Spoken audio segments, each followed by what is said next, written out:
Vous n'aurez jamais de prêt à la banque. Moi, j'adore quand on me dit avec ça, tu le feras pas. T'inquiète pas que 2 semaines après, c'était signé et on l'a fait. Les personnes qui te disent, qui te démolissent, non mais avec ça, vous arriverez à rien et qui te donnent pas de solution, à bannir tout de suite.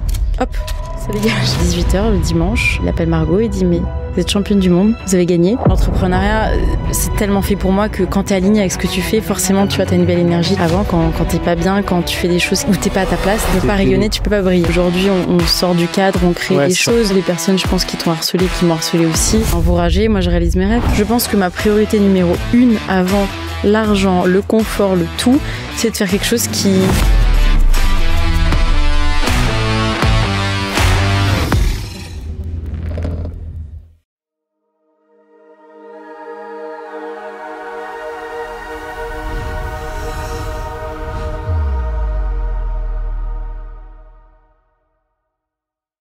Bonjour à toutes et à tous et bienvenue sur Serial Entrepreneur, le podcast des entrepreneurs. Aujourd'hui, je suis très heureux de recevoir Marion Gianelli. Salut Marion, comment tu vas ? Hello, ça va super et toi ? Super, je suis très content de te recevoir dans le podcast. Je suis très très contente aussi. On va avoir l'occasion de parler de ton business, pas que ton business, ton aventure, de comment t'en es arrivé justement à créer la première marque de confiture aux légumes made in France, accessoirement championne du monde de confiture, voilà. Bon, accessoirement. Accessoirement. Donc ça va être hyper intéressant. Ma première question que je pose sur tous les épisodes que tu connais peut-être, c'est de savoir dans quel environnement est-ce que tu as grandi ? Alors effectivement, j'ai grandi à Mulhouse. Je suis née à Mulhouse en Alsace, pas loin de la Suisse, et on habitait dans la campagne entre Mulhouse et Bâle. Et j'ai vraiment vécu dans un petit élément très cocooning, avec des parents aimants, entrepreneurs aussi. Ils sont photographes, meilleurs ouvriers de France, du coup. Wow. Donc c'est vrai que ça aide. T'as toujours eu de très belles photos en fait. C'est grâce à eux. Merci papa, merci maman. Et oui, je pense que ça a été vraiment un environnement très cocooning. J'ai fait ma scolarité dans le privé. J'ai une grande sœur qui est bien plus calme que moi. Typiquement, c'était, tu vois, la sœur à pouvoir jouer tranquillement, à faire son petit dessin, son petit truc. Moi, je pouvais pas tenir en place. Donc, en fait, tous les jours, j'avais une autre activité. Je pense que j'ai fait tous les sports possibles et imaginables à part le volley et le foot. Mais tu vois, j'ai fait longtemps du piano, des années de la guitare, de la flûte. J'ai fait partie d'un orchestre. T'as tout testé. Ouais, en fait, je m'ennuyais très très vite, que ce soit à l'école ou dans les activités. Donc mes parents, ils étaient toujours obligés de me trouver. Ils en pouvaient plus de moi. Ils étaient toujours obligés de me trouver des trucs. Ça te suivra par la suite parce que je sais que t'as fait beaucoup d'expériences différentes. Je sais que t'as testé beaucoup de choses. Ouais, c'est ma vie. C'est clairement. C'est un test. Ma vie est un test. Donc ça, je trouve ça excellent. Est-ce que tu te souviens de ta première passion ? Oui, l'équitation. Ouais. Ça reste vraiment ma première passion et ça reste ma plus grande passion. C'est vrai que j'étais très très mal dans ma peau. Je me suis toujours sentie très très différente. Je me faisais beaucoup harceler à l'école aussi. Et l'équitation, le fait d'être en contact avec les animaux, parfois ça, c'est un côté un peu triste, mais franchement, ça m'a aidé beaucoup à me développer, à avoir plus confiance en moi. Et j'avais comme un petit cocon avec les animaux. Ouais, tu te réfugiais, entre guillemets, avec les animaux. Ouais, toute la semaine, j'attendais, tu vois, le samedi, je passais ma journée à faire du cheval à l'écurie. C'est aussi pour ça que maintenant, tu vois, j'adore être à Paris, en ville. Par contre, je suis très, très bien aussi dans la campagne avec mes bottes dans les bousses de vache. Je me sens très bien aussi. Ouais. Et je pense que c'est aussi un moment un peu de mon enfance qui me réconfortait, tu vois. J'ai besoin des animaux, j'ai besoin des chevaux, donc ma plus grande passion. Et donc, comment une petite fille comme toi qui faisait tout un tas d'activités hyper, j'imagine, énergiques, comment est-ce que t'en es arrivé à te faire harceler ? Enfin, est-ce que tu peux me parler un peu de cette période ? Ouais, je pense que quand t'es assez différent, j'ai toujours été très différente. Et tu sais, les enfants sont méchants. Enfin, voilà. Ouais. En plus, c'est assez d'actualité. On en parle aussi beaucoup plus maintenant, donc ça, c'est vrai que c'est chouette. Je pense que les enfants sont méchants. Moi, j'ai toujours bien aimé manger, donc j'avoue, j'étais une petite boulette, j'avais des bonnes jambes. C'est un point en commun. Voilà. On a beaucoup de points en commun pour ça. Et je pense que j'ai toujours bien aimé manger, donc on me reprochait, voilà, tu sais, c'est des trucs horribles, il y a la grosse vache qui arrive. Enfin, c'est des trucs horribles qu'on te dit, que tu gardes. Et du coup, j'étais très complexée, très mal dans ma peau. J'ai eu une relation avec la nourriture qui était absolument horrible. Je pense que j'étais bourrée de TCA et j'étais encore pas très, très, très longtemps. Je pense que la nourriture, ça a été aussi vite un sujet tu vois. Surtout dans un environnement, alors de province, une bourgeoisie de province, tu vois, et avec des parents photographes. Alors c'est vrai que je leur ai dit il y a pas longtemps, je m'en suis rendu compte il y a pas très longtemps, mais le fait qu'ils soient dans l'image, ça joue beaucoup. Ils nous prenaient, enfin voilà, avec ma sœur, toujours en photo. Et forcément, quand tu prends en photo, ils sont très forts aussi, bon, que ce soit en retouche, mais du coup, ils voient tes moindres défauts, tu vois. Ouais. Donc, je sais qu'ils ont aucun problème à dire, bah là, Marion, t'as pris un peu de kilos. Enfin, tu vois, toujours très dans l'apparence. Et quand t'es gamin, ça te matrixe un peu, ouais. Surtout dans un mood où à l'époque, alors je dis à l'époque, il n'y a pas si longtemps que ça, Il y a 20 ans. mais surtout dans le game de la photo, etc., effectivement, il fallait corriger chaque détail, etc., que ce Oui. soit dans les magazines, etc., donc il Oui. fallait que tout soit parfait. Et c'était Complètement. pas du tout représentatif de la réalité, en fait. Complètement. Et je pense qu'en tant que parent aussi, bah, tu as envie que ton enfant, ça soit le plus beau, le plus intelligent, le plus brillant. Ça met une pression énorme, hein. Moi, j'ai eu longtemps justement ce syndrome, tu vois, de la bonne élève, de faire les choses super bien. J'étais une gamine super stressée, super angoissée. J'avais un planning de vie. Alors, depuis que j'ai 11 ans, tous les soirs, je me faisais heure par heure mon planning du lendemain. Déjà, tu vois, j'étais un peu la seule à faire ça. J'étais rythmée, mais c'était militaire parce que du coup, j'étais dans le privé. Donc, de 8h, le bus venait te chercher jusqu'à 18h30 tous les jours. C'était hyper militaire. Depuis mes 10 ans, je me lève à 5h45 le matin. Je faisais mes devoirs le matin, tu vois. Wow. Donc, le Miracle Morning avant... Ah, non, mais avant que le livre sorte, j'aurais pu te l'écrire, le truc, tu vois. Et je regrette pas parce que ça te donne une discipline incroyable. Tu sais ce que c'est le travail depuis que tu as 10 ans. Mais ça te donne aussi, aussi un peu des petits traumas, quoi.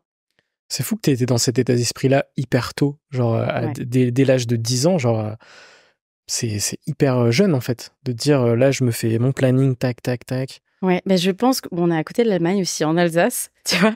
Non, mais Certaines rigueurs. oui, je pense. Tu vois, par Ouais. exemple, sur les horaires, je sais que je suis... Mais tu vois, même encore avant, j'étais en avance. C'est mon angoisse d'être en retard. Je peux pas être en retard. Soit je suis en avance, soit je suis pile à l'heure. Margot qui est hyper... voilà, elle est jamais à l'heure. Et ça, parfois, au début, ça me faisait péter un plomb. Mais même sur les rendez-vous, j'ai lâché prise aujourd'hui pour énormément de choses.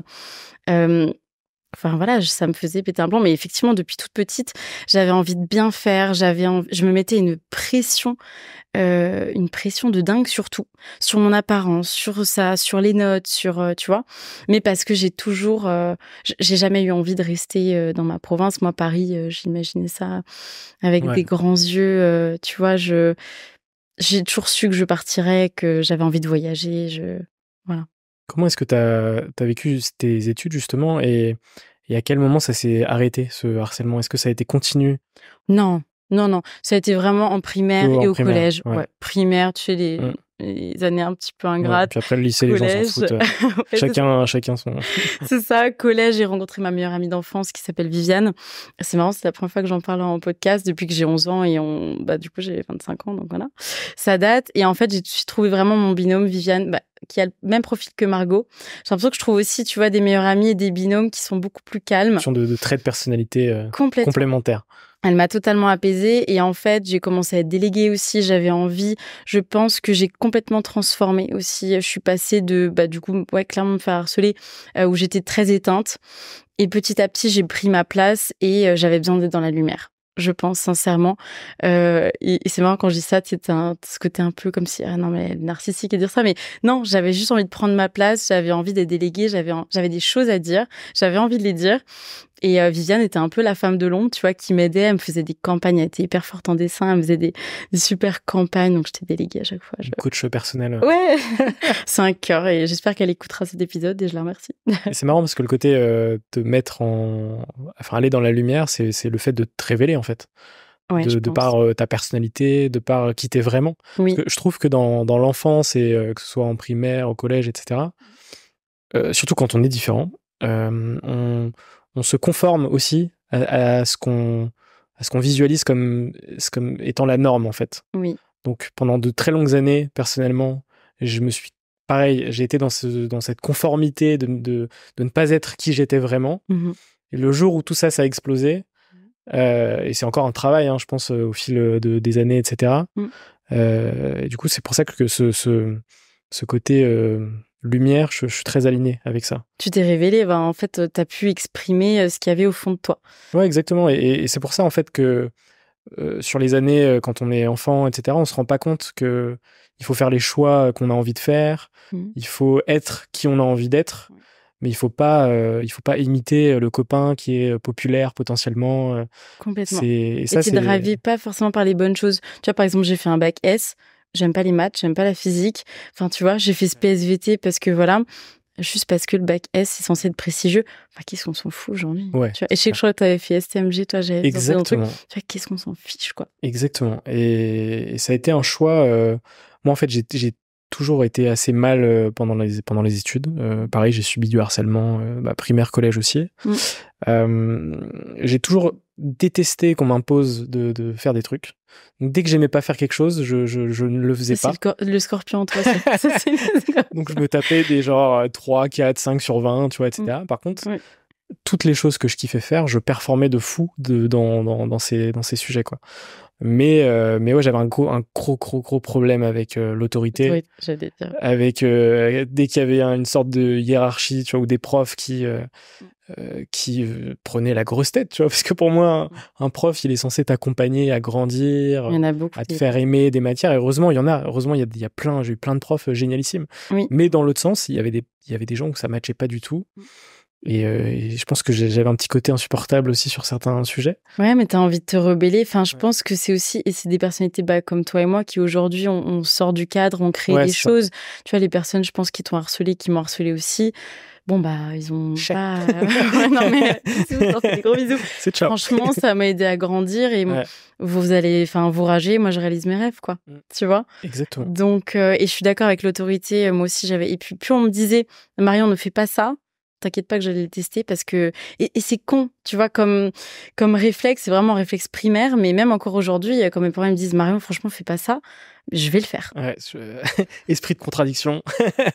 Je me dis d'aller dans un sens, je vais aller dans l'autre sens. Ouais, mais...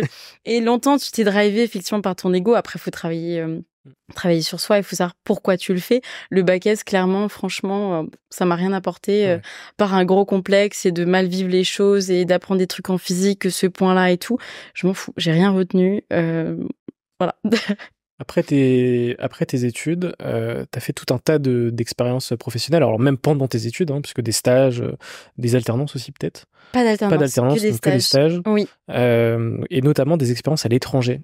Oui. Qu'est-ce que tu retiens de toutes ces expériences professionnelles? Waouh, beaucoup de choses. C'est vrai que quand je suis arrivée en école de commerce et que j'ai rencontré Margot, du coup, on avait 18 ans. Et moi, j'avais envie de travailler dans le luxe. Donc, vu que j'ai fait beaucoup d'équitation, moi, c'était Hermès ou rien. Donc, dès ma première année, j'ai candidaté chez Hermès à tous mes stages. Même, tu sais, qu'on devait faire un stage de 1 mois ou 2 mois, je candidatais.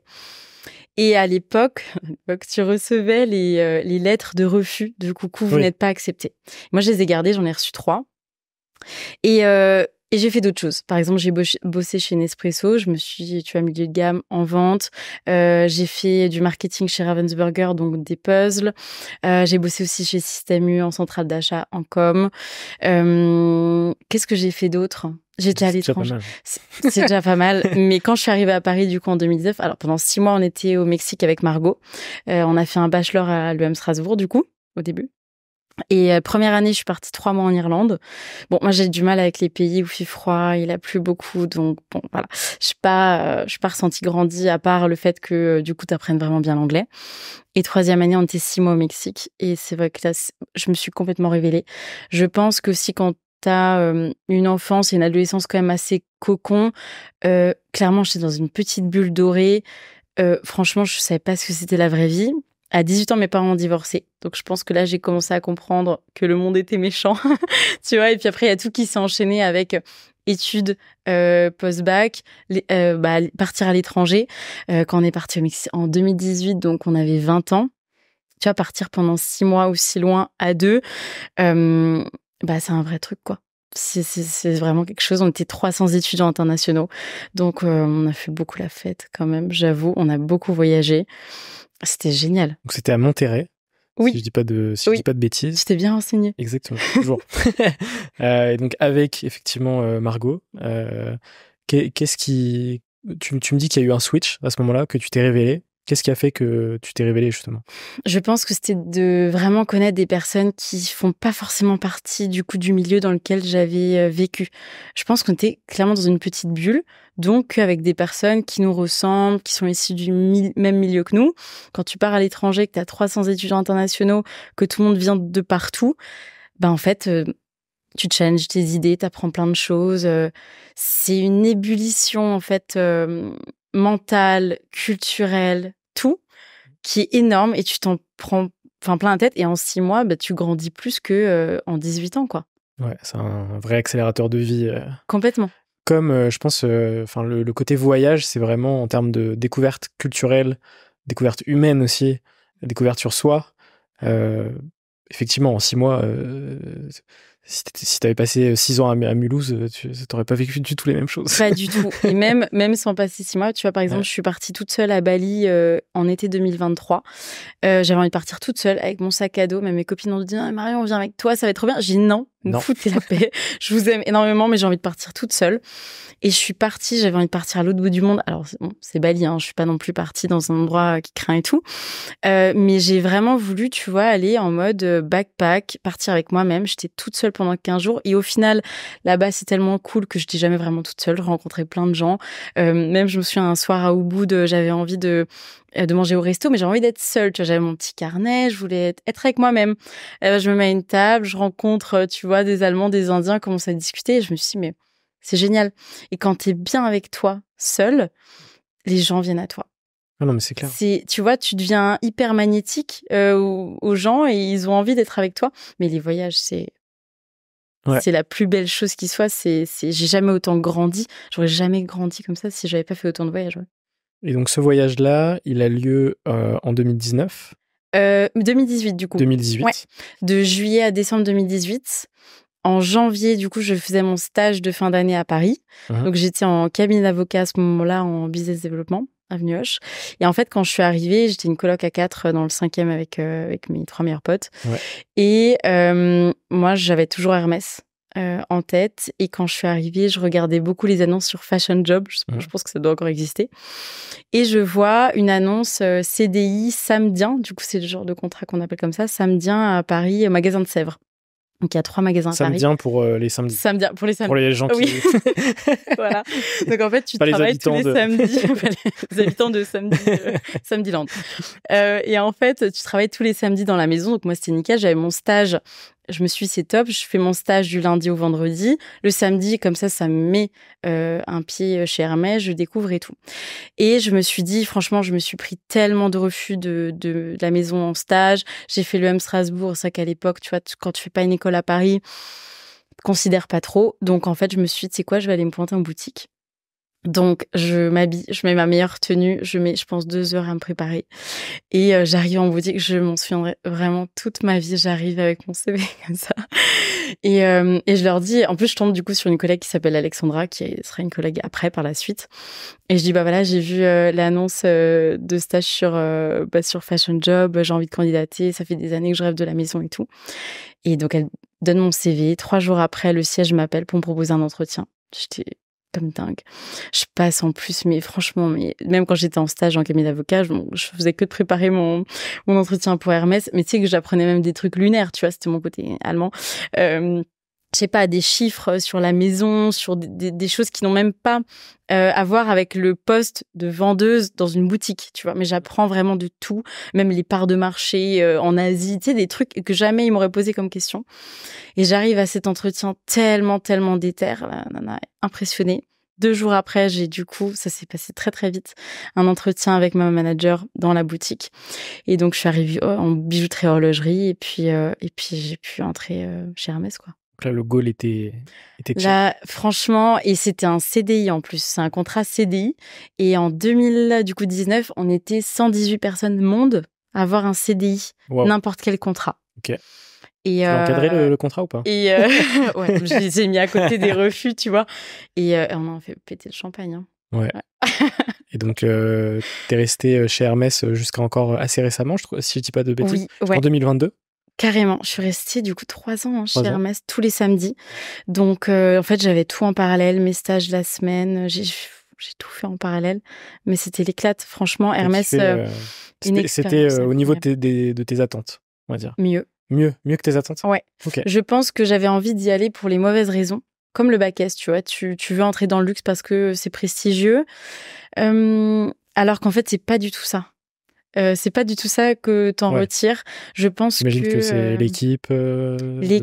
Hermès, et pour le coup, je dis même pas ça pour être pompeuse, c'est une vraie famille. Il y a encore un mois, je reçois un message d'une personne du groupe qui n'était pas du tout mon collègue, qui a commandé justement sur Pauline. Toute l'équipe a commandé. Il y a un vrai esprit de famille. Et ce que ça m'a apporté avec les clients, gérer des litiges, parce que surtout en bijouterie et horlogerie, t'en as beaucoup. Apprendre vraiment des choses sur la maison, sur des produits d'exception. J'étais fière, tu vois, de me dire que je travaille chez Hermès, mais parce que c'est une belle maison. Hermès, c'est vraiment une très, très belle maison familiale. Et même avec ils sont, je pense, 15 000 personnes monde, ils ont réussi à construire une vraie cohésion. Ok. C'est incroyable, c'est impressionnant. Je pense que même tu vois, des boîtes qui sont 15-20 switch ou arrivent pas à créer ça, eux à 15 000, tu vas dans n'importe quel Hermès. Du coup, quand je voyage, je vais tout le temps dans le Hermès, que ce soit à Dubaï, tu vois, à Singapour, etc. Et je retrouve la même énergie. Ouais, les boutiques sont assez belles. Enfin, c'est incroyable même, plus que belles d'ailleurs. Et les gens les vendeurs sont très, je sais pas comment ils arrivent à les sélectionner. Honnêtement, j'arrive pas à comprendre. Ils sentent quelque chose et la relation est très très simple, en fait. Et finalement, le luxe et Hermès, c'est ça. C'est la simplicité dans les échanges. C'est, tu vois, une personne qui va acheter un canapé à 300 000 €, il veut pas de choses trop pompeuses, de rideaux, non. Il veut juste parler à quelqu'un qui le considère. Déjà. Il veut son canapé, il le paye en sans contact. Il veut des petits macarons quand même, faut pas déconner. Mais tu vois, la personne qui va acheter un bracelet à 200 € va être beaucoup plus ennuyante, relou, tu peux le dire. Très relou. Alors que le mec qui achète un canapé à 300 000, il va être très sympa. Ouais, ça m'étonne pas. Ok, super. En parallèle de tout ça, effectivement, en août 2021, tu lances Pauline. Oui. Donc Pauline, on en a parlé au tout début de l'épisode. C'est la première marque de confiture de légumes made in France. Pauline, c'est le fait de relier Paulette et Jacqueline, qui sont le nom de vos deux grands-mères avec Margot. Tu ne crées pas ça seule, mais tu crées ça avec ton amie et associée Margot aussi. Oui. Qu'est-ce qui te donne envie de créer une marque de confiture, de légumes? Moi, j'adore cette question. En fait, en 2020, du coup, pendant le Covid, moi, je me suis mis en freelance, en com, pour le petit backstage par rapport à ça. Via l'équitation, je rencontre une dame qui est porte-parole en Suisse. Elle commence à me donner des clients en France, dans la com. Je commence à faire ça. Mais j'ai trop envie de créer un produit. Tu vois, parce que le service, c'est quand même très différent. T'as juste besoin de ton ordi et t'as pas la créativité de créer un concept, un produit. Tu vois, je suis hyper curieuse de ça. Quelque chose de palpable. Ouais, de concret, une vraie boîte. Mais à l'époque, je me disais pas, je vais créer une start-up, ça va être cool. Je pense que j'avais juste envie de créer un produit. Et du coup, on se retrouve avec Margot, août 2021, le 10 août 2021. Et pour la petite anecdote de date, en plus, c'était pas du tout fait exprès. C'est le 10 août 91, donc 30 ans avant que mon père ouvre son premier magasin photo. Donc sur les dates aussi, on est très très bien. Planète Saline. Voilà. Et en fait, avec Margot, en fait, on se dit, mais on a trop envie de créer quelque chose. Forcément, dans la food, on adore manger les nouveaux produits. On teste toujours des nouveaux restos et tout. Et on se fait un peu, tu vois, un brainstorming. On est à Paris, qu'est-ce qu'on peut créer, etc. Et on se dit, mais quand on était petite, on faisait des confitures de légumes. C'est bizarre, les gens, on connaît pas ça. Quand on en parle à d'autres personnes, ils se disent, mais on connaît pas. On fait toutes les épiceries à Paris. On va au bon marché. Et du coup, on n'en trouve pas. On cherchait une confiture de poivron, du coup. Vraiment, on reste 2 heures dans le bon marché. On fait tous les rayons. On va dans des épiceries à Paris. Et on n'en trouve pas. Et du coup, moi, on en trouve. Puis on est contente. On se dit, mais attends, c'est incroyable, on n'en trouve pas. Et après, du coup, on a étalé aux confitures de légumes. Et depuis le 10 août 2021, ça nous a jamais quittés. Donc, en fait, on commence à faire des tests. Moi, j'habitais encore à Paris à ce moment-là. J'avais une cuisine de 1 mètre carré. On commence à faire des tests et tout. On se rappelle un peu ce que nos mamies faisaient, du coup, Paulette et Jacqueline. Jacqueline, elle faisait beaucoup de confitures de potimarron, par exemple. Et mamie Paulette, parfois, elle faisait rhubarbe courgette, tu vois. Mais à l'époque, c'était plus pour elle un moyen de transformer ce qu'il y avait dans le jardin. Nous, forcément, on l'a vu comme une opportunité business parce que ça n'existe pas et c'est un produit de niche. Mais nos aînés faisaient quand même la confiture, même la confiture de tomates vertes. Encore aujourd'hui, on nous le dit souvent. Ah mon grand-père faisait de la confiture de tomates vertes, etc. Il mettait ça dans une casserole. Donc, puis... exactement, tu vois, ils réfléchissaient pas au taux de sucre, machin, on s'en foutait. Et donc, du coup, on commence à faire ça. On finit nos masters. Donc, moi, j'avais encore Hermès, j'avais encore ma boîte de com, je finissais mon mémoire. Enfin, j'avais encore plein de trucs. Mais je me sens, tu vois, tellement vivante quand j'ai plein de choses que je pense que ça a T'avais l'adrénaline de tout ça, en fait. De tout. Parce que potentiellement, quand on visualise ça d'un point de vue extérieur, on peut te dire, comment t'as vécu ça en termes de enfin, je sais pas, de pression, de semaines bien chargées, etc.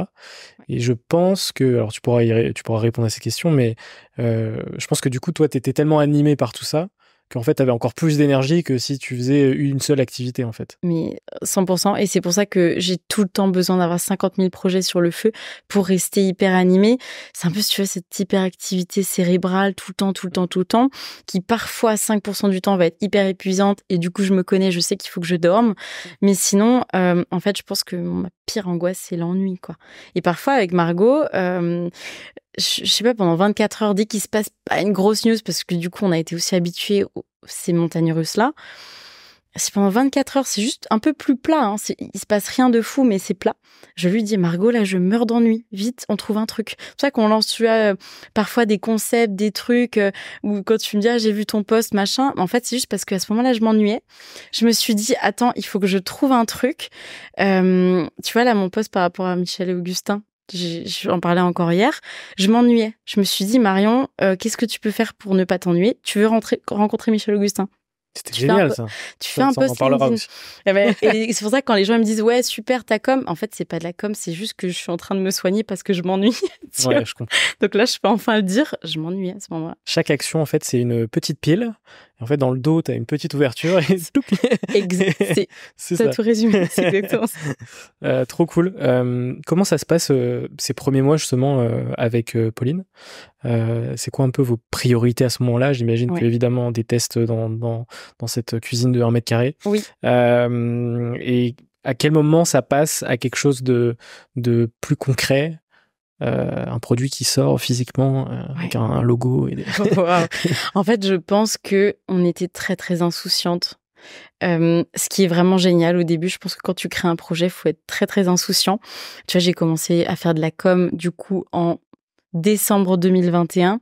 On n'avait pas le produit, pas l'atelier de prod. On avait juste le nom de la marque et des tests, tu vois. Mais bon, hop, le culot, j'ouvre un compte Insta et on commence comme ça. Et donc des tests, évidemment, faire goûter. Après, on a toujours eu l'œil un peu quand même marketing dans les recettes, tu vois. Il faut qu'à chaque fois, on puisse trouver une épice. Donc, les premières recettes, ça a été ça. Le financement. On a mis 10 000 € de capital. On est toujours à 2 dans la boîte, on n'a pas d'investisseurs. Et on a fait une première campagne de crowdfunding en mai 2022, du coup. Donc, il y a eu un moment, en fait, à partir de janvier 2022, j'ai fait mon stage de fin d'études de master pour Pauline. Donc, le logo, créer l'univers, la com, savoir... en fait, tu sais rien, tu sais pas où tu veux aller. Les prix, la distribution, on a commencé le B2B et le B2C en même temps. Donc créer un site internet, tu vois, les éternelles questions, Shopify, WordPress, tu sais pas, créer la société aussi, est-ce que tu fais une SAS, une SARL, t'en sais rien. Donc en fait, il y a eu aussi un gros moment où j'ai eu beaucoup d'appels, de contacter des entrepreneurs, etc. Et c'est aussi pour ça que les épisodes que tu fais, franchement, merci. Parce que non, mais tu vois, d'écouter l'expérience des autres, ça fait que tu fais quand même beaucoup moins de conneries. Je pense que j'ai fait beaucoup moins de conneries parce que j'ai eu des petits rappels de, non, on fait ci ou ça, ou dans ce cas-là, tu vois. Après, faut faire attention avec les conseils, ça dépend de la personne, mais c'est hyper important ce que tu fais. Et c'est pour ça qu'aujourd'hui, je suis contente de partager parce que je me dis, si je peux éviter juste 2-3 trucs, c'est cool, quoi. C'est trop gentil. Attention, je vais rougir. Non, mais... non, c'est adorable. Et effectivement, c'est l'une des missions du podcast de potentiellement mettre en avant des aventures de vie qui font que peut-être qu'on va pas faire les mêmes erreurs ou peut-être qu'on va les faire et on va mieux les appréhender, mieux les gérer. C'est ça l'objectif. Parce qu'effectivement, chaque parcours est unique. C'est pas en écoutant, je sais pas, un Frédéric Mazella, par exemple, qui n'est jamais passé sur Serial d'ailleurs, mais qui passe dans beaucoup de podcasts ou à la télé. C'est pas en dupliquant toutes ces actions qu'on va potentiellement devenir le prochain Frédéric Mazella. Complètement. Il faut prendre justement tout ce contenu et puis après, derrière, Choix. Voilà, tu fais tes propres choix. Tu vas forcément faire des erreurs, mais derrière, tu auras un état d'esprit peut-être un peu plus affiné, peut-être, je sais pas. Complètement. Mais c'est comme les conseils, tu vois. Au début, justement, on a commencé à être dans des incubateurs de nos écoles et ça a été très bien pour commencer, ça nous a aidés. Mais ne jamais prendre de conseils de personnes qui n'ont jamais monté de boîte. Tu vois, des personnes qui sont leur non mais vous devriez faire ça. On a eu justement une personne dans un incubateur que je ne citerai pas, avec qui on a eu des soucis parce que c'est ça. Mais parce que il nous a dit non mais avec ce dossier-là, vous n'aurez jamais de prêt à la banque. Moi j'adore quand on me dit avec ça tu le feras pas. T'inquiète pas que 2 semaines après c'était signé et on l'a fait. T'inquiète pas que je t'ai dit bah voilà, grâce à ce qu'on a fait, on a réussi. Tu vois, les personnes qui te disent, qui te démolissent, non mais avec ça, vous arriverez à rien et qui te donnent pas de solution, à bannir tout de suite. Personne négative, toxique, qui donne une mauvaise énergie, hop, ça dégage. Alors moi, je suis très revanchard, donc Moi aussi. je suis très aligné. Si tu me dis quelque chose, effectivement, je peux 5 ans après revenir vers toi et te dire voilà. Moi aussi. Ouais, mais parce que ça fait, franchement, au bout d'un moment, ça fait du bien. Ce qui est con, mais du coup, c'est je sais pas si c'est un bon booster. Je crois pas que ce soit un mais parce que c'est pas ton booster positif. principal. Non. Ça doit pas être un booster principal. C'est la cerise sur le gâteau. Si c'est un booster principal, ça va te détruire.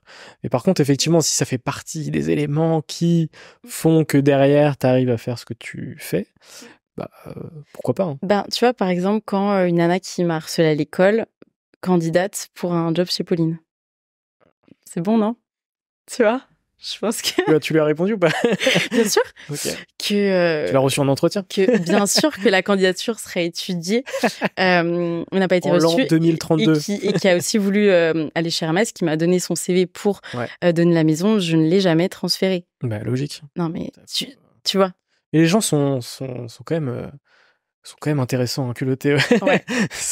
Parfois, tu as certains comportements, tu te dis, waouh, mais comment jamais j'aurais eu le culot de faire 1% de ce que la personne vient de faire, tu vois. Mais c'est bien. Mais c'est bien. Ouais. Le karma. Je crois beaucoup au bon karma, au mauvais karma. Et donc... on se perd. Pas du tout. On est là pour se perdre un peu. Hein. Aucun souci. De toute façon, il y aura une sortie à la fin, quelque part, par là. Ah, je reste pas là toute la journée. D'accord. On peut, hein. Mais pour revenir au crowdfunding en 2022, oui. Évidemment, c'est un succès. Franchement, c'est cool. Ouais, oui, complètement. Ça fonctionne bien. On lance une vidéo. En plus, on fait à ce moment-là encore pas d'ads du tout, même encore aujourd'hui, que la création de contenu. Quand je vois encore les fiches produits et tout, je me dis, mon Dieu, mais qu'est-ce qu'on avait, même les photos. Enfin, ça donnait pas du tout envie. Mais c'est notre cercle proche. Et vu qu'on a commencé la com assez rapidement, les gens étaient quand même assez embarqués par, voilà, 2 nanas qui se lancent. Même s'ils avaient peut-être pas forcément envie de tester le produit, ils avaient envie de nous soutenir. Donc ça, hyper cool, hyper important. Je sais pas, on a fait peut-être 200%, pas une campagne extraordinaire, mais tu vois, on a pu surtout avoir du financement pour faire notre première production. Donc trouver un atelier de prod, on produit à Metz dans une conserverie, encore maintenant aussi une partie.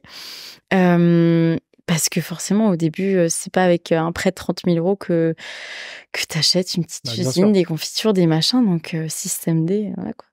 Puisque là, effectivement, une des problématiques ou une des complexités de ton business, c'est qu'effectivement, il faut avoir des fonds pour développer, pour sortir le produit à un moment donné et le vendre et tenir aussi une capacité de production, etc. Sans être en rupture de stock. Sans être en rupture de stock, évidemment, même si ça, entre guillemets, ça arrive à toutes les boîtes qui font ce genre de produit aussi. À quel moment est-ce que tu as la confiture...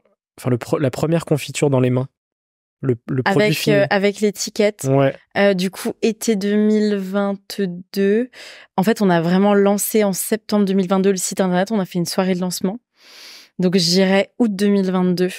On avait le produit. Donc, pile 1 an après avoir l'idée. Ça vous a fait quoi? Ah bah, tu pleures, hein. Non, mais c'est trop d'émotion. Parce que, tu pleures, t'es trop heureux, t'es trop fier. Tu as ta vraie confiture avec l'étiquette. Ouais. C'est beaucoup d'émotions. Ouais. Et en vrai, en très peu de temps, puisque 1 an, ça me paraît hyper court, en fait. Franchement, on a beaucoup bossé. On a bossé comme des dingues. Jamais autant bossé.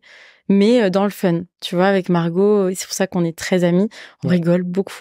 Beaucoup. Il n'y a pas un jour où on rigole pas. C'est aussi pour ça que s'associer avec une amie, c'est 1000 fois mieux. Tu vois, on peut bosser jusqu'au bout de la nuit, on part en vacances ensemble. Enfin, on est amis et associés. Donc, en fait, on bosse tout le temps et en même temps, on est toujours amis.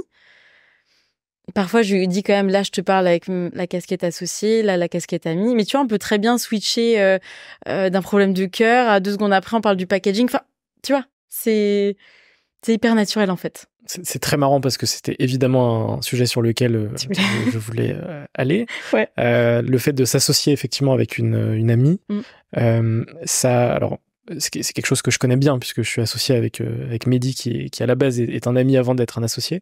Comment est-ce que vous le vivez justement au quotidien? Alors ça me fait très marrer le côté casquette. Alors là j'ai la casquette associée, là j'ai la casquette amie. Parce que on sait très bien qu'en s'associant avec un ami, ça peut aussi se terminer en perdant le business et l'amitié. Oui. Comment est-ce que vous évoluez ensemble? Je pense que ça va être très, très bateau, là, le premier mot que je vais dire, mais la communication. En 2022, surtout que moi, du coup, je suis, en termes de personnalité, tu vois, je vais être très up and down. Je suis plus impulsive qu'elle. Quand il y a une bonne nouvelle, je suis à 1 milliard, je suis un feu d'artifice. Par contre, quand il y a une mauvaise nouvelle, là, vraiment, c'est toute ma vie est foutue. Margot est bien plus équilibrée que moi. Et aussi, elle est beaucoup plus chill. Moi, je suis toujours là à la pousser, tout le temps, je veux aller vite, je veux machin. Et parfois, c'est trop aussi, tu vois. Donc, en fait, on s'est apaisé, on s'est calmé, mais on en a beaucoup parlé. Et surtout, tous les matins, on se demande sur 100 à combien on est de pourcents. Okay. Moi, souvent, soit je suis à 0, soit je suis à 100%. Margot, elle est entre 30 et 60, tu vois. Elle est hyper équilibrée. Mais je sais que si elle me dit 20, bon, bah, je sais qu'aujourd'hui, je vais pas la faire chier, tu vois, et on va y aller doucement. Ouais. Et c'est pareil avec moi. Et je pense qu'on parle beaucoup sur nos humeurs. Bah voilà, aujourd'hui, on se sent bien par rapport à ça. On s'emporte pas. Je pense qu'il y a aussi des limites, tu vois, à pas franchir, mais que ce soit avec des amis, la famille, c'est pareil. Il y a un respect mutuel et je dis toujours, et on se le dit tout le temps, je préfère 1000 fois perdre Pauline que de perdre Margot. Bien sûr. Mais 1 milliard de fois. Enfin, franchement, je l'aime énormément et c'est mon amie, même plus, c'est toute ma vie, quoi. Enfin, on se parle tout le temps, toute la journée. Et plein de gens, ils me disent, mais attendez, vous vous saoulez pas, vous êtes tout le temps ensemble, vous faites tout ensemble. Bah ouais, parfois, elle me saoule et je dis, là, tu me saoules. Mais 2 secondes après, c'est oublié, quoi. Ouais. Tu vois, c'est très sain comme relation, en fait. Mais c'est marrant parce que tu m'as dit... c'est une réponse un peu bateau, mais en fait, la communication, c'est que ce soit pour des associés ou pour un couple ou pour n'importe quelle relation, même amicale en vrai, hein, la communication, c'est la base de tout en vrai. Ah ouais. Et je pense que malheureusement, dans certaines situations, il y a des gens aussi qui n'ont peut-être pas le courage ou peut-être pas... Qu'est-ce qui fait que, tu vois, il y a des relations d'associés qui ne fonctionnent pas? C'est majoritairement relié à cette problématique de communication. Généralement, c'est des non-dits qu'on positionne sous le tapis, et le jour où ça pète, bah, y a tout qui pète, et c'est... Je pense. Ou alors des personnes qui sont pas complémentaires. C'est vrai que... Aussi. Et même en termes de décision, tu vois, on a des pôles bien définis dans Pauline, et ça, j'ai vraiment depuis le début, parce qu'on sait ce qu'on aime faire. Elle, tout ce qu'elle fait, j'aime pas forcément, et tout ce que je fais, elle aime pas faire non plus. Et du coup, depuis le début, on s'est tellement bien dispatché les rôles, que ça a permis de pas se marcher dessus aussi. Et par exemple, Margot, elle fait vraiment l'opérationnel, le marketing, le produit, vraiment la conception. Tu vas les mettre confiturière. Moi, je fais la com, la partie business développement développée, et elle plutôt du coup back office, moi front office. Et on est tellement complémentaires. Mais par exemple, il y a plein de fois, on n'est pas d'accord, même encore ce matin, hein. Un truc sur notre site internet, sur une phrase, on n'est pas d'accord. Et j'écoute, là, c'est ton pôle. Si t'es sûr à 100% que c'est la bonne décision, je te fais confiance. Go. Au pire, on le changera, on évoluera, tu vois. Mais il faut bien définir, parce que je connais aussi beaucoup d'entrepreneurs qui sont 2 et ils prennent toutes les décisions à 2. Et pas possible. On est d'accord, hein? C'est pas possible. Non. Généralement, ça fonctionne pas. Sur du long terme, c'est pas possible. Non. Donc, je suis assez d'accord sur le côté chacun son périmètre. Alors après, il y a des décisions qui se font à 2, effectivement, mais il y a des choses sur lesquelles on a plus d'expertise que l'autre. Ça fait partie du jeu, quoi. Oui. De la complémentarité aussi. Et quand t'es entrepreneur, t'as aussi envie de pouvoir gérer de A à Z quelque chose, tu vois, et d'avoir une vision. Parfois, je lui dis, écoute Margot, j'ai trop envie de lancer ça. Là, je suis sûre que ça va marcher, même si tu dis que non, il faut me faire confiance. Parce que j'ai besoin d'être libre dans ce que je fais. Bien sûr. J'entreprends pas pour être freinée, ou tu vois, c'est pas du tout le cas. On s'accompagne vraiment. Et ça, c'est cool. Complètement. Si tu devais me résumer un peu les grandes étapes de Pauline, alors 2021, il y a eu le lancement, 2022, le crowdfunding et la création la sortie du produit. Oui.